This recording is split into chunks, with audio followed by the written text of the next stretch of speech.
I think we have to add another wrinkle to this story is that in this poll, even though these are special election voters, these are people who are going to turn out on a Tuesday in February, we're thinking that turnout will be no more than 25%. Know that this is a district that in a presidential year, this year, we're probably going to be looking at 62 to 65%.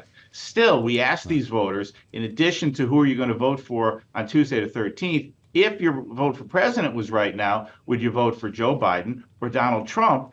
And this district moves 9 points in Trump's direction. So instead of a 4-point Democratic advantage when we pit Biden against Trump, Trump is 5 points up in this district amongst these highly motivated special election voters. So again, if indeed it turns out that Suozzi wins by this 4, and to whatever extent there are any exit polls at all, and these very same voters would prefer Trump, that's going to weigh heavily on the national discussion moving forward. Don, we heard every day while George Santos was still in office and there was an effort to have him ousted, starting about a day after he got here, that he was ruining the district for Republicans for the foreseeable future. Does this tell us that the people of New York 3rd are forgiving to the Republican Party because they have blamed the man? Well, certainly the voters in New York 3 have a very strong Republican base. The Republican Party has a tremendously effective ground game there.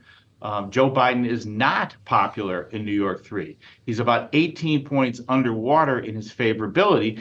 And some of these issues, taxes, protecting New York 3 and New York in general from what is seen in the district as an uncontrollable influx of migrants.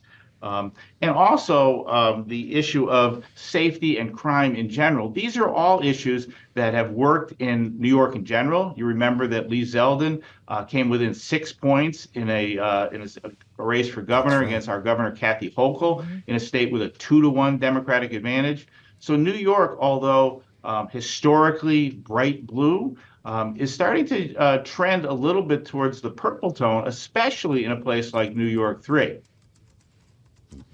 Well, and when Joe is talking about the candidates in question here and how it's coming after George Santos, who obviously no longer is in Congress and can't be considered an incumbent here.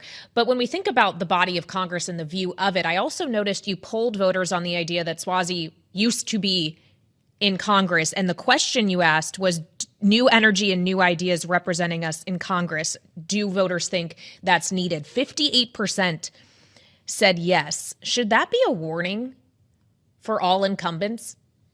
Well, it's certainly a warning for Tom Suozzi. Tom Suozzi is known in this district. Voters, in many cases, a majority feel as though he's had his chance. He was a 3-term congressman. Prior to that, he was the county exec in Nassau County. So there is a little bit of, we've seen this guy. Now, at the same time, Tom Suozzi has his backers. And when we ask voters about some of the normal work of Congress people, issues that are important in this district, 9/11 relief, energy issues, the folks in New York 3 see Tom Suozzi as being probably more effective than Mazi Pilip. So there is some anti-incumbent, and in some ways, Suozzi is representing more the incumbent than, of course, is Pilip. But still, there's an undergirding of strength that Suozzi has in the district. He's known. This is a district that felt as though they got blindsided. Mazi Pilip, although her biography has been really well vetted, has not been front and center around the district. They're debating tonight, the first debate. It's the first time that Suozzi and Pilip will appear on the same stage. So there are still some voters who have not been fully introduced to Pilip, despite the amount of money that her campaign, and to a greater extent, Suozzi has spent trying to tell the voters of this district who these candidates are. Suozzi says he's a common sense problem solver who's going to go do the work of this district in Congress. The district knows him.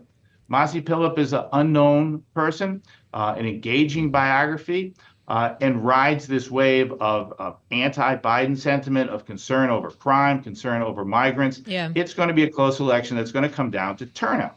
In our poll, we have the turnout being equal percentages of Democrats and Republicans. We do that because we anticipate that Republican ground game really getting Republicans out. If this turnout looked like an election year, in an election year, the Democrats have a 10 to 11 point advantage in turnout. So Tom Suozzi has already said if he were not to prevail in the special, he's going to run again in November. An election year turnout, he might have a better opportunity than he has this coming Tuesday. Still, very close, 4-point lead for Suozzi.